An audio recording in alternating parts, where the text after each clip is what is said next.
سلام عزیزان، امیدوارم که حالتون خوب باشه. بریم سراغ تکنیت امروز. نیت کنید که یک کارت با هم بکشیم.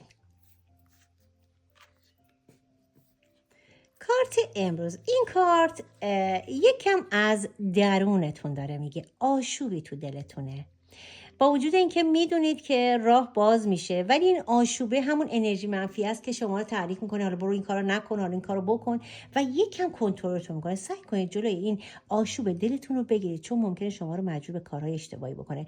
تا 1 ساعت دیگه مطمئن باشید که خبر خوبی رو میشنوید اگر بتونید این آشوب رو کنترل کنید، چون قرار تغییرات بزرگی پیش بیاد. یا این هیجان بد از زندگیتون میره بیرون، یا اینکه خودتون شعله ورش میکنید. پس فرمون دست خودتونه. منتظر اتفاقات خوب باشید و این اتفاقات رو از درونتون باید بکشید بیرون. امروز تا 1 ساعت دیگه فرصت داری که خودتو آروم کنی تا اون معجزه قشنگ توی زندگیت اتفاق بیفته. پس همه چی به آرامش درونت بستگی داره. روزت پر از آرامش.